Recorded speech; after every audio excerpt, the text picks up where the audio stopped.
Je dis toujours la vérité.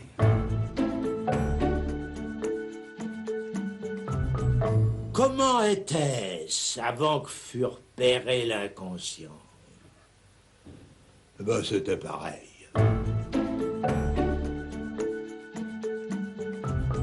Ce que Freud nous rappelle, que ce n'est pas le mal, mais le bien qui engendre, qui nourrit la culpabilité.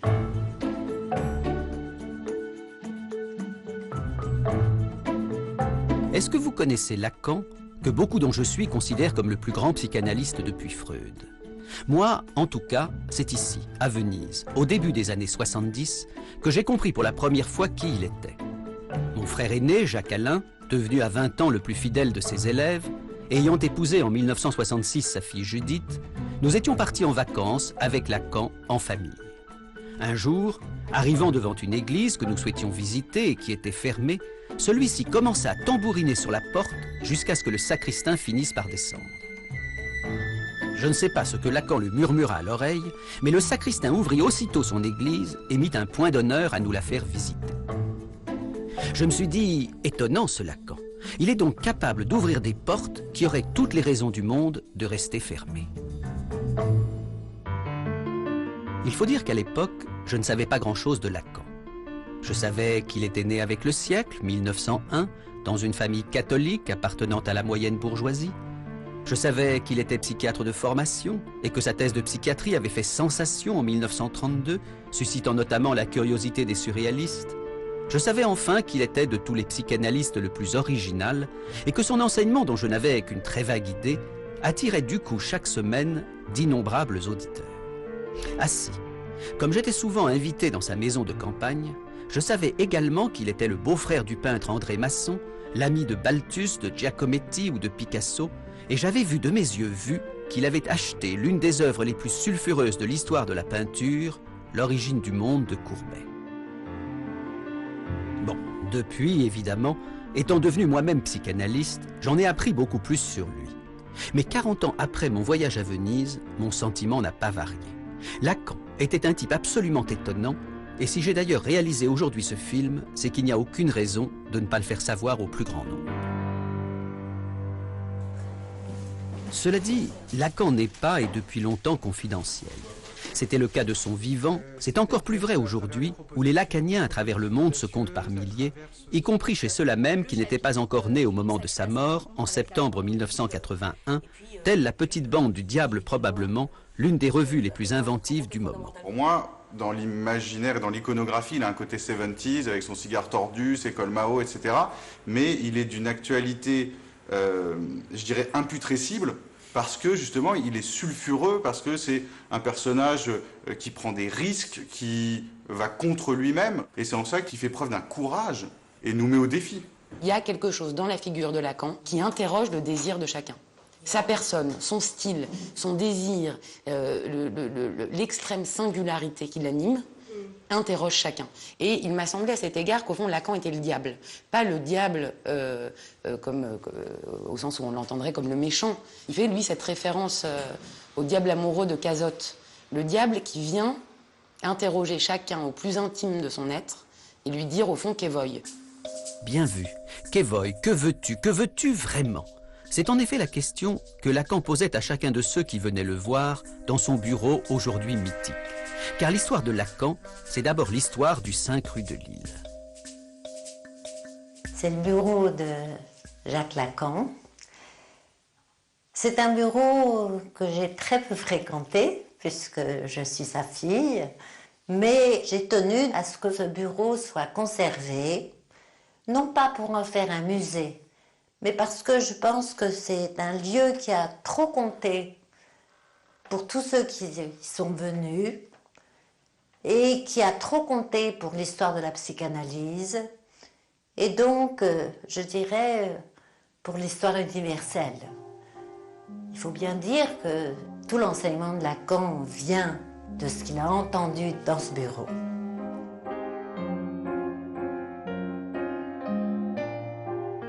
Juste après la guerre, on vivait tous ici. Ma sœur dormait sur le divan parce qu'on était très nombreux dans la maison. L'appartement a 117 mètres carrés. Il y avait nous quatre, ma mère, mon père, Laurence et moi. Et puis, les maçons étaient là aussi. Ils sont rentrés d'Amérique et pendant quelques temps, Laurence devait dormir sur ce divan qu'elle dégageait quand elle allait à l'école, et peut-être un peu plus tôt, parce que mon père commençait très tôt. À 7 h du matin, jusqu'à pas d'heure, avec Gloria, dont mon père considérait qu'elle faisait partie de sa pratique.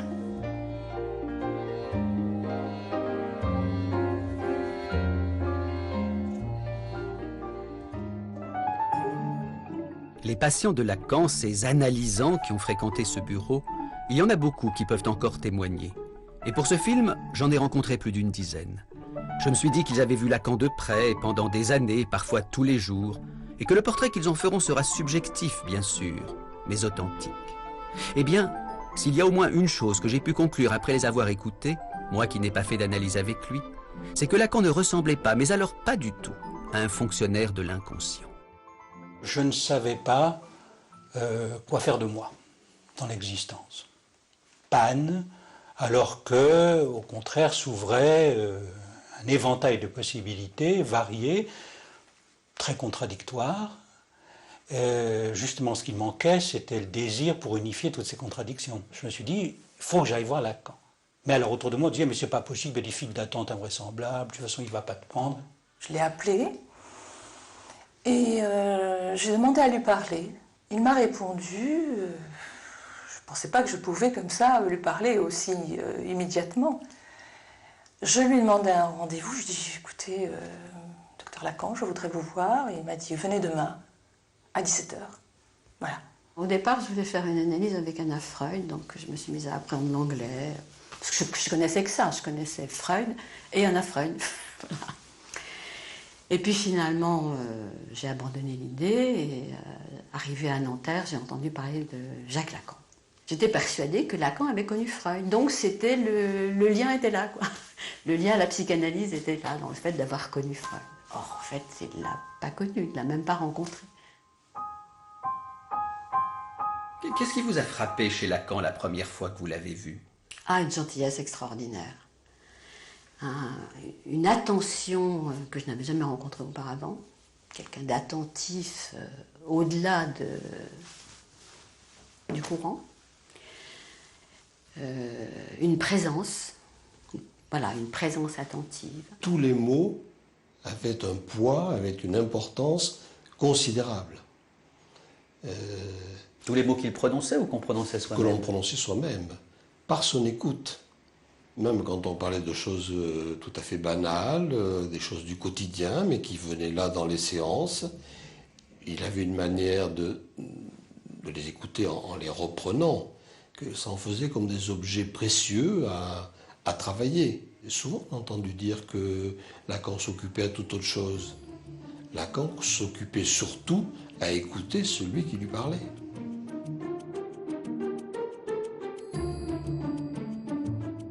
Lacan savait les mots qui avaient compté pour quelqu'un et il savait les utiliser à bon escient. Ça faisait mouche. Quand il avait extrait de ce qu'on lui disait un mot, une phrase, un souci de dire à chacun « ça c'est votre musique, ça c'est bien vous ». Vraiment, vous y tenez. Ce genre de ponctuation touchait à chaque fois, en effet, un noyau tout à fait central et donnait l'idée qu'il avait enregistré. Êtes-vous freudien ou lacanien, me demande-t-on souvent. Et invariablement je réponds lacanien, donc freudien. Car même si Lacan n'a jamais rencontré Freud, de tous les psychanalystes, il est celui qui l'a lu livre après livre avec le plus de sérieux. Tenez, un exemple. S'il y a bien une phrase emblématique de Lacan, c'est celle-ci. L'inconscient est structuré comme un langage. Mais qu'est-ce donc là, sinon le pivot même de la découverte freudienne? Comment a-t-il fallu Freud pour que simplement il en vienne à lire les rêves, les lapsus, voir les mots d'esprit comme on déchiffre un message chiffré? Allez au texte de Freud, réparti dans 3 livres, qui s'appellent La science des rêves, La psychopathologie de la vie quotidienne, et ce qu'on a traduit le mot d'esprit, le Witz. Vous y lirez.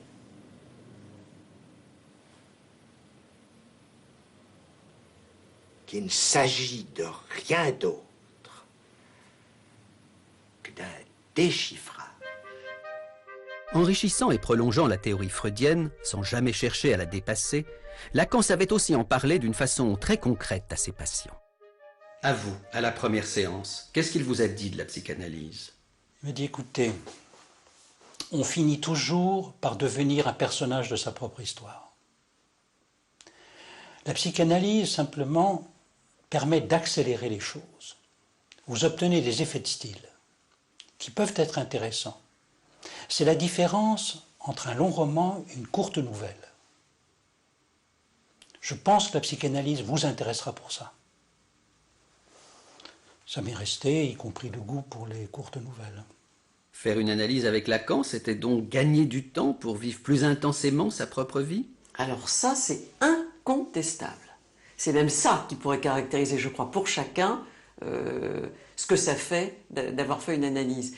Et à tous les niveaux, simplement parce que ce désir qui nous habite, avec lequel on est plus ou moins fâché ou éloigné, tant que les symptômes sont un peu trop présents. Une analyse, ça permet au fond d'éclairer un peu ce que sont les symptômes, de se délester de beaucoup de souffrances, et du coup, qu'est-ce que ça libère? Ça libère le désir, donc forcément, en effet, la vie. Et la vie à tous les niveaux. C'est vrai dans la vie amoureuse, c'est vrai par exemple pour une femme qui déciderait d'avoir des enfants, c'est vrai au niveau du travail. Moi il se trouve que par exemple j'ai toujours été une grande travailleuse, mais ça a décuplé mes forces au travail et avec un bonheur et une envie voilà, qui est là tout le temps. Cela dit, ne racontons pas d'histoire. Faire une analyse avec Lacan n'était pas de tout repos. On s'allongeait sur son divan, mais pas pour s'y relaxer. C'était difficile, Lacan. Il te prenait avec une main, mais il te... Bon, il me vient le nom en italien, il strattonava avec l'autre main. Strattonava, ça veut dire quoi? Il te tenait avec une main et avec l'autre, il te secouait comme un prunier. Mais il te tenait avec une main. Et ça, je ne pouvais pas le lâcher. Quand je l'ai rencontré, je savais qu'il allait se passer quelque chose avec lui. Je ne vais pas dire de terrible, mais en tout cas, c'était un grand risque. D'ailleurs, il a fallu que j'aille faire des tours en Italie. Je suis revenue, et puis j'ai craqué. Mais je lui ai dit un jour, je lui ai dit, je vous aime, mais je vous déteste. Voilà. Il m'a dit, il faut bien commencer par quelque chose. Aujourd'hui, vous êtes marié, vous avez 2 enfants, mais à l'époque de votre analyse, vous étiez prêtre. Qu'est-ce qui s'est donc passé avec Lacan? Il a provoqué une espèce de scission entre un idéal auquel j'étais né et j'avais tenu depuis que j'étais petit. Il faut penser que je suis entré au couvent que j'avais 10 ans et ordonné prêtre à 25.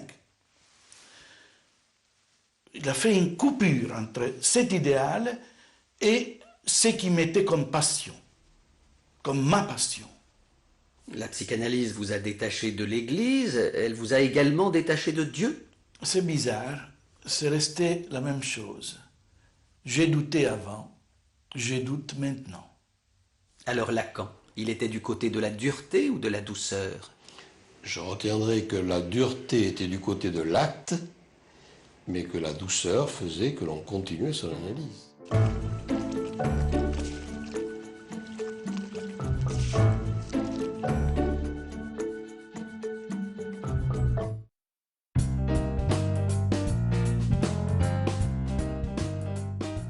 A prática da curadoria é consequência de minhas atividades como docente e pesquisador. Ela é, ao mesmo tempo, resultado e ponto de partida para indagações sobre a arte e sua circunstância.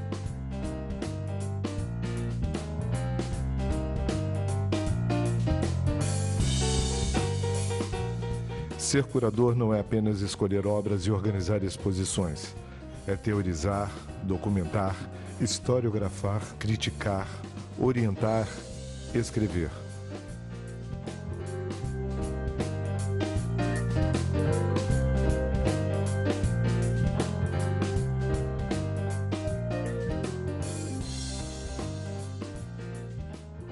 A revista Select de março traz a pluralidade da arte da curadoria. Uma caverna submersa no coração do Brasil escondeu durante milhares de anos os ossos de um dos maiores mamíferos que já viveu nas Américas. Agora, paleontólogos e espelho-mergulhadores vão explorar a caverna em busca desse fóssil. Um mergulho no passado, que vai revelar segredos incríveis de uma fauna de gigantes já extintos e que poderá ajudar a reescrever o Brasil da pré-história.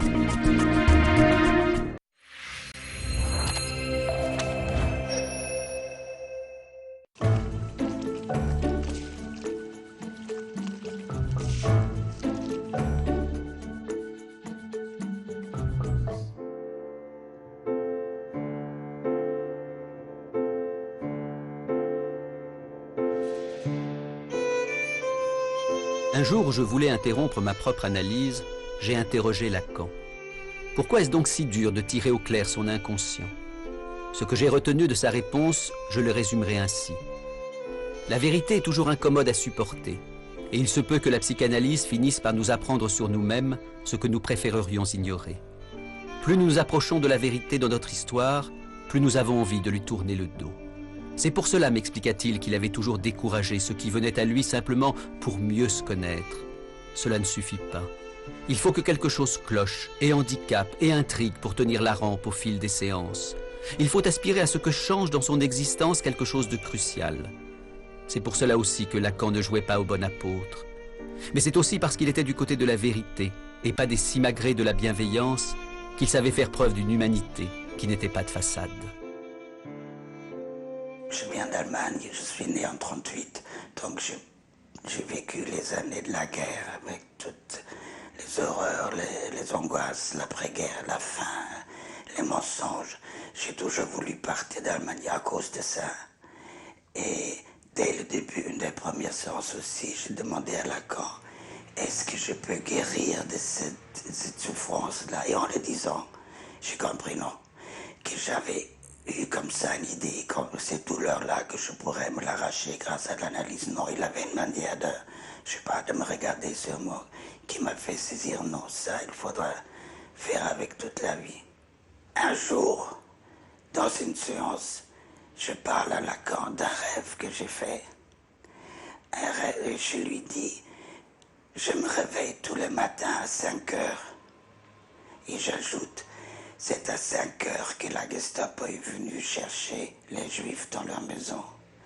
À ce moment, Lacan se lève comme une flèche de son fauteuil, vient vers moi et me fait une caresse extrêmement douce sur la joue. J'ai compris, Gestapo, le geste. Il avait transformé la Gestapo en un Gestapo. Un geste tendre, il faut le dire. Un geste extrêmement tendre. Et cette surprise-là, ça n'a pas diminué la douleur, mais ça en a fait autre chose. La preuve, maintenant, 40 ans après, je le raconte encore, ce geste, je l'ai encore sur la joue. C'est un geste aussi qui un appel à l'humanité, quelque chose comme ça. Il avait une façon d'attraper le symptôme et de l'interpréter qui faisait que immédiatement, pour ceux qui entendaient, c'était comme un mot d'esprit, c'était comme un Witz. Et en tout cas, c'était vivant. Vivant. Et on peut même ajouter libre. Car Lacan faisait preuve dans sa pratique comme dans sa vie d'une liberté réjouissante qui contrastait avec la rigidité, le formalisme, le sérieux des psychanalystes de son époque. Et c'est pourquoi, bousculant sans ménagement le cadre austère du conformisme psy, il fit de son bureau un lieu volcanique. Chaque analysant vient, il a l'heure précise de son rendez-vous. Mais une fois qu'il débarque, il ne sait jamais quand Lacan va le prendre. On rentre dans le salon et la bibliothèque sont pleines de monde. Et alors, d'un côté, les jeunes, plutôt intimidés, attendant leur séance, et puis ceux de la précédente génération, qui causent entre eux le plus normalement du monde. On se croirait vraiment dans le dernier salon où l'on cause. À la fois, il pouvait y avoir des moments dans lesquels tous les sièges étaient pris, et il y avait des moments et des heures où on était tout seul. Ce qui n'est pas du tout le même type de procédé que le faisait Freud, qui s'était inventé une technique à sa main, avec au contraire, c'était vraiment une personne dans la salle d'attente, une personne avec lui pendant 1 heure, une personne seule, et limitant au maximum les contacts, etc. C'était pas du tout ça, et ça réordonnait complètement les rapports de l'un et du multiple. Sa pratique ne se limitait pas à son bureau, à son cabinet, enfin, à ce périmètre-là. Il avait une mobilité assez extraordinaire et de cette façon, il brisait tous les standards. Évidemment, quand Lacan rentre dans son bureau, il ferme la porte derrière lui. Mais très souvent, disons qu'il oublie de fermer la porte. Résultat, tous ceux qui sont en attente entendent tout ce qui se dit. Et c'est là qu'on découvre, on réalise que là où chacun imagine le drame de son Oedipe, ça a fini par devenir une rengaine, ponctuée par les soupirs de Lacan, des soupirs à fond de l'âme. Et c'est vrai qu'il y a eu plusieurs comme ça, plusieurs moments où je lui disais quelque chose et il laissait la porte ouverte, par exemple. Alors que j'étais allongée sur le divan. Et je lui disais, écoutez, vous ne pouvez pas la fermer Je m'a dit, oui, je vais la fermer.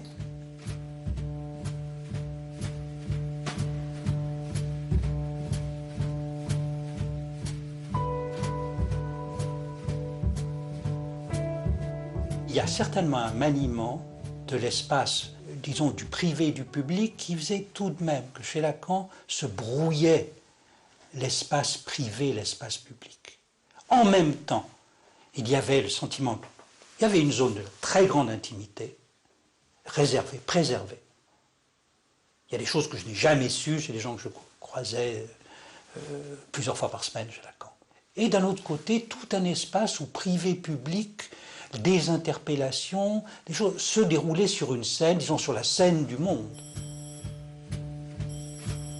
Par exemple, ton père laissait le téléphone sonner dans son bureau? C'était le contact, je crois, avec le monde extérieur, qui n'était jamais interrompu, aussi attentif qu'ait pu être mon père en tant qu'analyste à chacun. Le monde existait encore. C'est un téléphone qui a toujours été par terre. Et une Américaine était venue consulter le docteur Lacan pour sa fille, et elle a tenu que ça n'était pas un analyste qu'elle venait voir, précisément parce que le téléphone était par terre et que l'ensemble des pièces qu'elle a pu voir n'était pas analogue à ce qu'elle imaginait d'un appartement d'un grand psychanalyste. Qu'aurait-elle dit la malheureuse si elle avait su en plus que Lacan interrompait brusquement ses séances sans respecter aucun timing? Les séances à durée variable, ce sont les seules qui peuvent attraper quelque chose d'un instant d'ouverture de l'inconscient.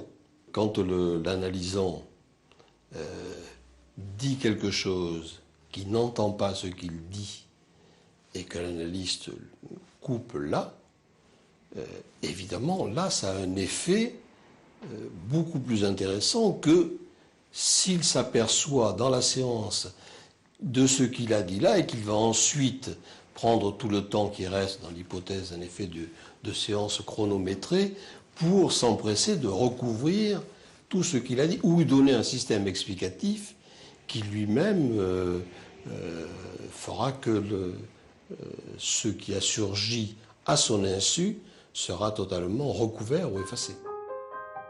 À ces séances beaucoup plus courtes que dans l'orthodoxie freudienne, Lacan ajoutait une autre inconvenance. Il n'avait pas de grille tarifaire et se déterminait au cas par cas. Comment le prix de vos séances a-t-il été fixé? Je lui ai expliqué qu'à l'époque, l'ordre religieux me donnait une certaine somme pour un mois. Et il m'a dit, eh bien, vous me donnez cette somme-là chaque séance. Je dois dire que c'était difficile. Au moment de prendre congé,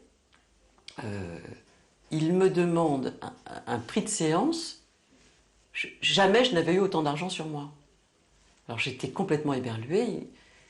Et il me dit très gentiment, « Oh, mais ça ne veut pas dire que je vous prendrai ce prix-là à chaque fois. » Lorsque je l'ai vu la première fois, il m'a dit, à la fin, donnez-moi telle somme. Une somme tombée à la renverse. Alors je lui dis, monsieur, je n'ai pas cette somme. Et il m'a dit, eh bien, donnez-moi ce que vous avez. Je lui ai donné ce que j'avais.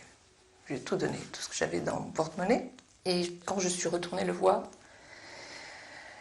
je lui ai dit, écoutez, c'est avec vous que je veux faire une analyse. C'est rien à faire, c'est avec vous. Mais voilà, je ne peux pas vous payer ce que vous me demandez. Et là, il ne m'a pas dit, donnez-moi ce que vous avez. Il m'a dit, donnez-moi ce que vous voulez. Il paraît que pendant plus d'1 an, vous avez poursuivi votre analyse avec Lacan sans lui payer un seul centime. Absolument. Et vous aviez l'habitude d'aller avec quelle fréquence chez lui? Au début, j'allais 2 fois, puis c'était tous les jours, sauf le samedi. Et à la fin des séances, il ne vous demandait pas où vous en étiez? Enfin, rien du tout. Comment vous avez compris ça, que Lacan, qui était, raconte-t-on, tellement cher, ait pu... Mais c'était sa réputation, comme quoi Lacan était un homme qui aimait beaucoup l'argent. Et là, l'exemple qui m'est arrivé à moi me prouvait qu'il fonctionnait comme analyste. J'étais là, je faisais mon analyse, il voyait bien que je jouais à quoi que ce soit, ce qui fait qu'il m'a laissé faire. Il a su attendre. Il a su attendre et être patient. Il a donc attendu que vous puissiez gagner votre vie pour le payer. Exact.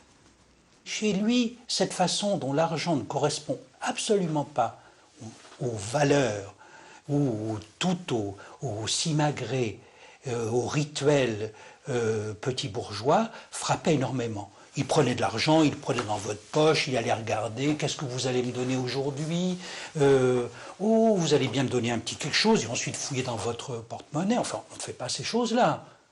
Parce qu'on ne comporte pas comme ça. Ou bien le mettant ensuite dans son tiroir, chez lui, avec des billets qui s'accumulaient, dont visiblement il ne savait pas combien il y en avait. C'était quelqu'un d'autre qui s'en occupait à l'occasion où Gloria venait, prenait ce qu'il y avait dedans. C'était d'autres qui s'en faisaient. Pour lui, l'intérêt majeur, c'est celui de la psychanalyse. Et d'intéresser chacun de ceux qui venaient le voir à une dimension d'un intérêt au-delà de ce qui étaient ses intérêts évidents. Patients innombrables, attentes interminables, séances courtes, prix exorbitants, toute une mythologie se constitua progressivement autour de Lacan, qui devint à la fin des années 50 l'image même de l'hérétique. Mais en fait, chez Lacan, le non-conformisme était depuis les années 30 une seconde nature. Quand jeune psychiatre, il étudia le cas de cette patiente surnommée Aimée, en prenant à contre-pied, en subvertissant la psychiatrie officielle. Quand lui, il va publier le cas Aimée, il vient tout à fait en rupture avec ce que font les maîtres qui sont les siens à cette époque-là.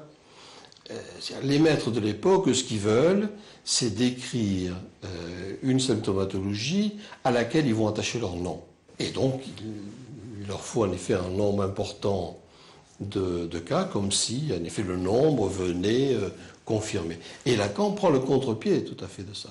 Lacan veut montrer qu'avec un cas approfondi, on peut dire beaucoup plus de choses qu'avec ce qui était aussi à l'époque ajouter les cas les uns à la suite des autres, comme c'est aussi aujourd'hui la loi du nombre qui dirait quelque chose des patients. La loi du nombre dit peut-être quelque chose d'une maladie, elle ne dit rien d'un patient, elle ne dit rien d'un sujet. Ce que Lacan a introduit, c'est tout de même la singularité du sujet, le un par un. En s'opposant à la tyrannie du nombre, en refusant de se comporter devant la souffrance comme un médecin, Lacan ne pouvait faire que scandale. Imaginez qu'il disait cette chose incroyable pour un thérapeute: le symptôme est ce que beaucoup de personnes ont de plus réel. Oui, le symptôme, ce qui nous handicape, ce que les autres appellent notre dérèglement, ce dont la médecine se propose de nous débarrasser, et hop, on n'en parle plus. Eh bien si, justement, parlons-en, disait Lacan. Soyons attentifs à ce que raconte le symptôme, non pas pour l'accepter tel quel comme une fatalité, mais pour l'apprivoiser et le transformer. Croyez-moi, un médecin rencontrant Lacan n'en sortait jamais indemne. De rencontrer Lacan et de faire une analyse avec lui, est-ce que ça a fondamentalement changé votre regard de médecin? Oui, parce que je suis devenu incapable de pratiquer la médecine. Incontestablement, l'expérience analytique a contribué à me défaire de cette position de savoir et de maître qui était celle qui me convenait très bien quand j'étais un jeune médecin. Je me souviens très bien d'ailleurs comment on m'a enseigné la médecine. On me l'a enseigné très bien. Au début, quand je faisais mes premières observations médicales, c'était dans un service de neurologie, on faisait de très très longs examens, la moyenne était d'1 heure, et on apprenait à mettre strictement entre parenthèses tout ce qui était personnel, tout ce qui concernait les petites anecdotes, les petits faits personnels du patient, pour ne retenir que ce qui était strictement objectivable, mesurable, vérifiable. Et ça a été un apprentissage qui s'est fait au fur et à mesure. Et c'est toute cette part singulière, personnelle, individuelle, qui s'est trouvée révélée le jour où j'ai pénétré dans le cabinet du docteur Lacan.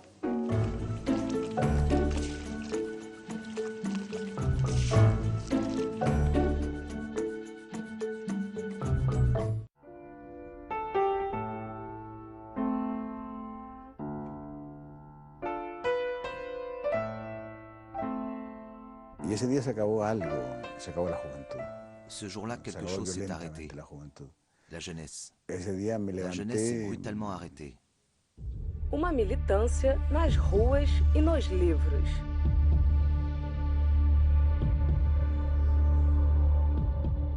La participación social del escritor es posible en tanto es capaz de sintetizar a lo mejor con menos palabras que las que emplea un ensayista, ¿no? Os caminhos, as lutas e as obras de um dos maiores nomes da literatura chilena, Luiz Sepúlveda, o escritor do fim do mundo, aqui no canal Curta.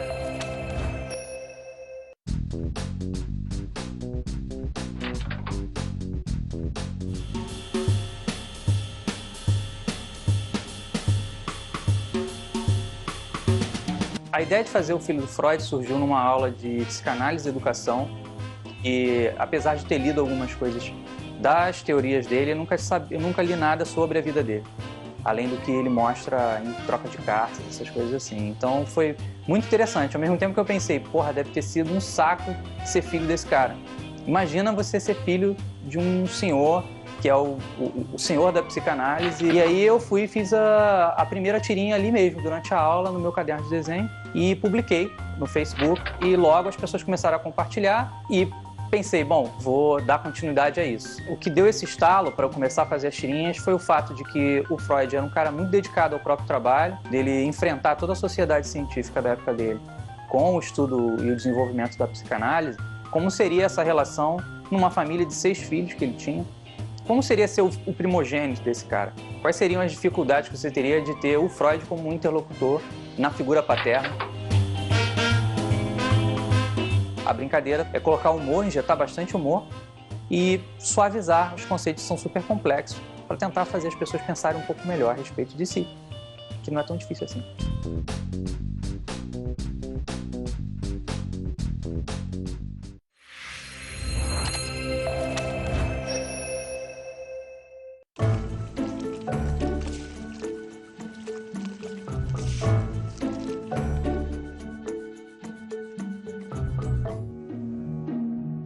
Freud avait découvert la psychanalyse en étudiant l'hystérie, c'est-à-dire la névrose.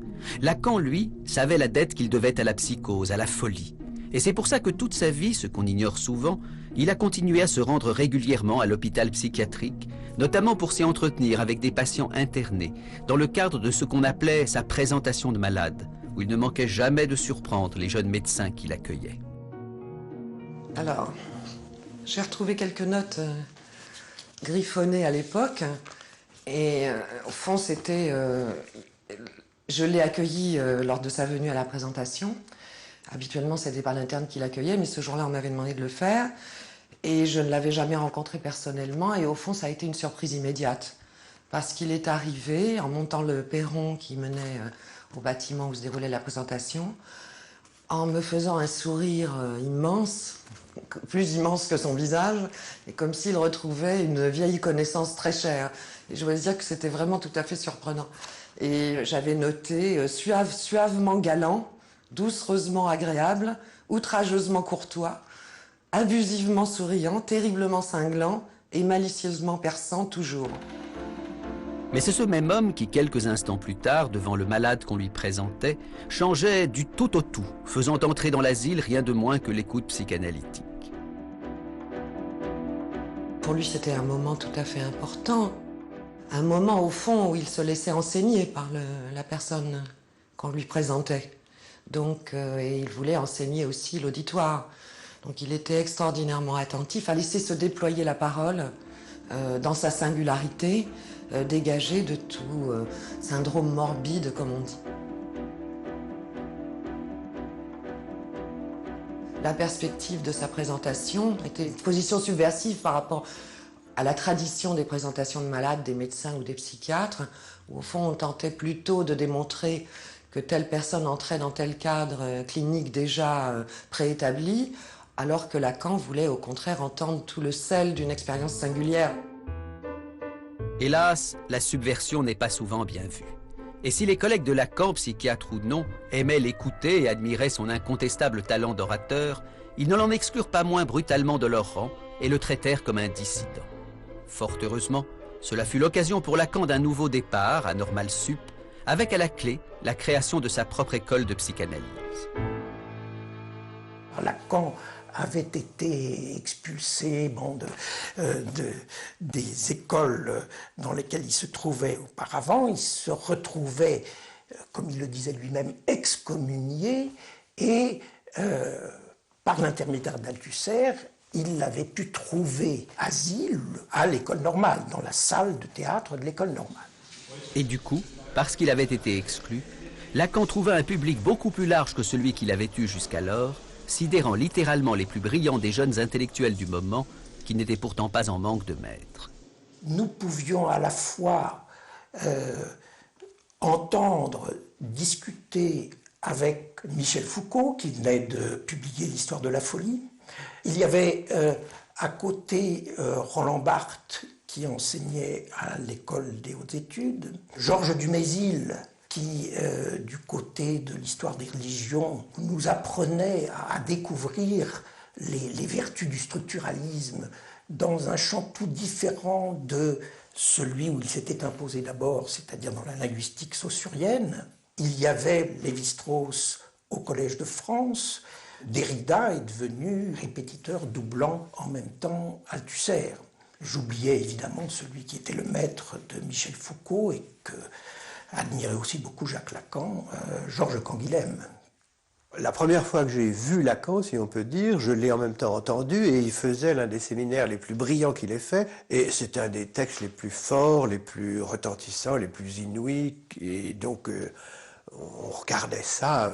Je dois dire que nous n'avions pas tout à fait l'habitude, même en philosophie, d'avoir des choses aussi denses, aussi souveraines et aussi brillantes. Ça m'a paru une insolence extraordinaire. Parler comme il écrivait. Ça me paraissait d'une insolence extraordinaire, au double sens d'insolence, c'est-à-dire à la fois insolent au sens classique et puis inhabituel.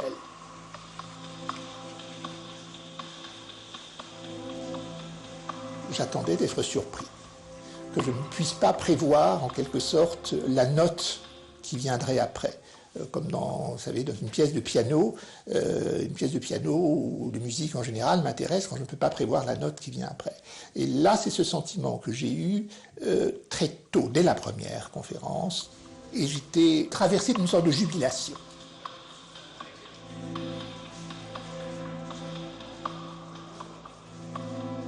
Il n'y a pas de rapport sexuel, les noms du père, la femme n'existent pas. Lacan avait le sens de la formule, et ses auditeurs les notaient comme autant de mots de passe. Mais au final, dans son enseignement, Lacan était clair ou obscur? Ce qu'on appelle les écrivains clairs, généralement, peu importe les exemples, ce sont des écrivains clairs localement. On prend une phrase et c'est clair. Chez Lacan, la clarté est une clarté en réseau, ce qui, du point de vue du lecteur, signifie que c'est une clarté en parcours. Il faut parcourir le réseau, et comme ça n'est pas un seul réseau, mais plusieurs réseaux, tous les parcours ne produisent pas les mêmes lumières. La psychanalyse, dans les mœurs ou dans les idées, on parlait de l'inconscient, de la sexualité, du rêve, un point c'est tout.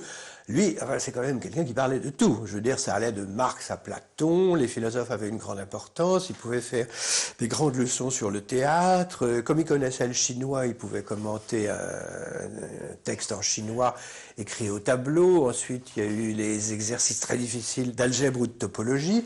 Et par conséquent, c'était une ampleur de savoir tout à fait extraordinaire. Car c'était aussi ça, Lacan. Un homme qui n'était pas prisonnier du milieu auquel il appartenait et qui s'imprégnait dans son œuvre de bien d'autres discours que le discours analytique, tirant parti des ramifications nombreuses sur lesquelles il pouvait s'appuyer. Amitié avec Maurice Merleau-Ponty ou Martin Heidegger, photographié ici à Guitrancourt, où Lacan se rendait tous les week-ends. Amitié avec Michel Leiris ou Jean-Paul Sartre, dont on vient seulement d'apprendre aujourd'hui que, souffrant d'hallucinations, il avait consulté Lacan avant de tenter plus tard d'être analysé par lui. Amitié aussi avec les artistes, à commencer par les acteurs de théâtre. Il allait au théâtre, il avait fait sur le théâtre un grand nombre de séminaires formidables, ça allait de Sophocle à Claudel, à Genet, etc. Il avait épousé une actrice que nous connaissions bien. J'ai très bien connu Sylvia Bataille, elle venait voir les spectacles. J'ai travaillé avec Chéreau à ce moment-là, elle venait tout voir à Lyon-Villeurbanne. Maman était effectivement actrice de cinéma et elle était absolument adulée par énormément de monde au moment où mon père l'a connue. C'était certainement quelque chose qui apprenait beaucoup de choses à mon père que d'entendre ma mère parler de ce que c'est qu'être acteur. Les années 60 ponctuent un moment crucial dans la vie de Lacan. C'est là que son cours, son séminaire, commencé avec une vingtaine de personnes dans son appartement, prend à Normal Sup toute son ampleur. Désormais, il est clair que tout le monde peut venir écouter ce que Lacan veut transmettre. Cet auditoire était extrêmement bigarré. Se retrouvaient à la fois là des psychiatres, des mathématiciens, des historiens, des sociologues, des philosophes, des économistes, enfin des gens venant d'horizons extrêmement divers que Lacan avait pêchés. Il les avait entraînés dans quelque chose qui était un rendez-vous générationnel, mais d'une génération qui défie la chronologie. On ne savait pas ce qu'on allait trouver ce jour-là quand on venait au cours de Lacan. On ne savait pas ce qu'on allait entendre. Et d'ailleurs, à la sortie, chacun avait entendu des choses extrêmement diverses. Chacun était persuadé d'ailleurs que Lacan lui avait dit quelque chose à lui de particulier dans le séminaire, quelque chose avait vibré, enfin c'était très drôle. Le débriefing du séminaire qui avait lieu au bistrot après permettait de voir que justement Lacan se situait dans un registre de la langue, dans l'équivoque, qui faisait que ça résonnait pour chacun de façon extrêmement particulière.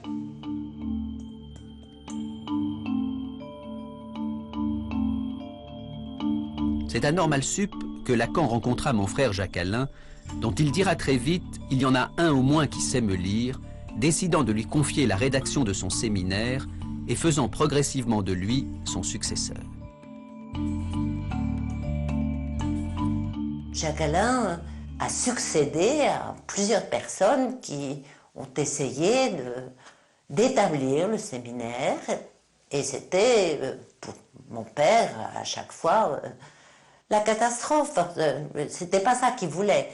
Moi, ce dont je me souviens, c'est que quand Jacques Alain lui a dit « je peux faire vos séminaires », il lui en a présenté un, les 4 concepts fondamentaux de la psychanalyse.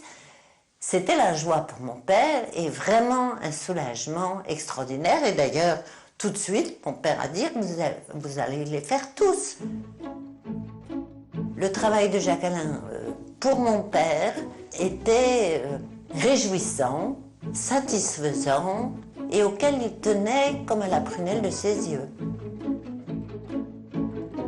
Que Lacan ait été soulagé se comprend aisément. Faire passer une œuvre aussi complexe de l'oral à l'écrit était un travail considérable, qui nécessitait de la repenser, de la réécrire. Et cela explique pourquoi Lacan demanda aux éditions du Seuil que Jacques Alain soit inscrit contractuellement comme son co-auteur. Le résultat est là. Le séminaire est traduit dans le monde entier et considéré comme l'une des œuvres majeures du XXe siècle, avec à la clé cette réussite étonnante que ceux-là même qui n'ont jamais connu Lacan peuvent, en le lisant, l'entendre. J'avais l'impression, en lisant les séminaires, d'entendre sa voix. Voilà, j'avais l'impression d'être en présence de quelqu'un.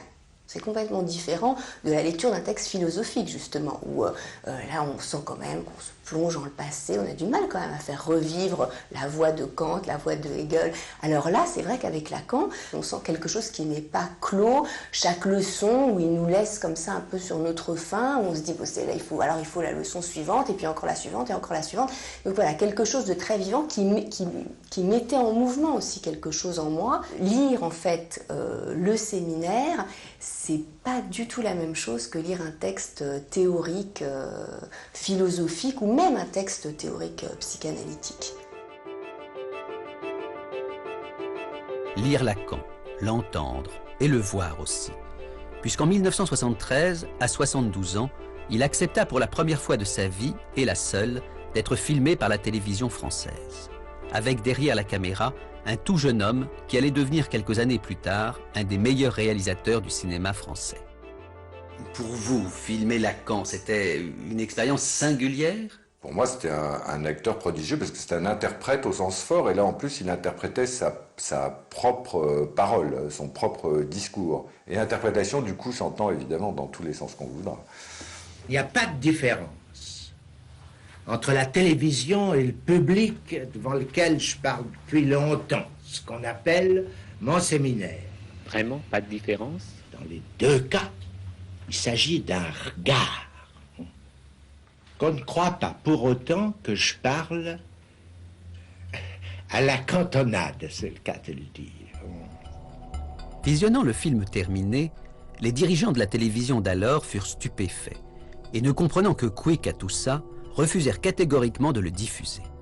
Je suppose que n'importe qui de sensé aurait accepté le verdict en pestant. Pas Lacan, qui ne connaissait rien à la télévision, mais appliquait son principe de ne jamais céder sur son désir. Lacan, lui, c'était là, maintenant. Ce qu'on avait dit, ça devait se faire comme ça, et pas autrement. Et il est rentré en guerre. C'était tous azimuts, aussi bien les sous-fifres de la télé qui l'appelaient en leur donnant des ordres par téléphone qui étaient absolument incontournables, et tous les importants, entre guillemets, il y en avait quelques-uns qui pouvaient avoir eu affaire à lui d'une façon ou d'une autre sur le divan ou ailleurs, tous ont été requis. Les coups de fil du docteur, les interventions, les lettres, les mots, les petites menaces comme ça envoyées ici ou là, enfin, ça a fini par produire un effet de rumeur qui s'est précisé de plus en plus, au point que Lacan, lui, a senti que non seulement ça passerait, mais que ça passerait à l'heure la plus improbable pour ces gens-là, et qu'il l'exigerait, et que ça marcherait. L'heure la plus improbable, c'était quelle heure donc? 20h30, le samedi soir, 2 samedis soirs de suite, ouais, à 20h30, à l'heure de la plus grande écoute sur la chaîne 1. C'est stupéfiant.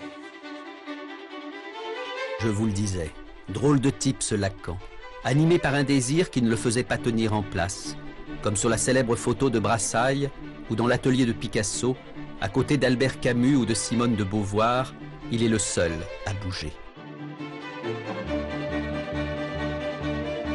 Peu de temps avant sa mort, il dira à ses élèves à Caracas « Soyez lacanien si vous le voulez, moi je suis freudien ». Car tout en donnant naissance à travers le monde au plus important mouvement psychanalytique depuis Freud, il ne s'identifiait pas à lui-même et continuait de se penser décalé et seul. En fait, rien ne dit mieux qui était Lacan que les choix qu'il fit pendant la dernière guerre. Non seulement il hébergea des résistants ou mit un point d'honneur à ne rien publier, mais alors que les nazis occupaient Paris et que Vichy imposait l'étoile jaune, il donna à sa fille un prénom juif, Judith. Il m'a appelée Judith. Je suis née en 1941 et ça a été certainement d'un très grand poids dans ma vie. C'était quand même quelqu'un de très optimiste. Et en tout cas qui a cru à la résistance et qui a résisté.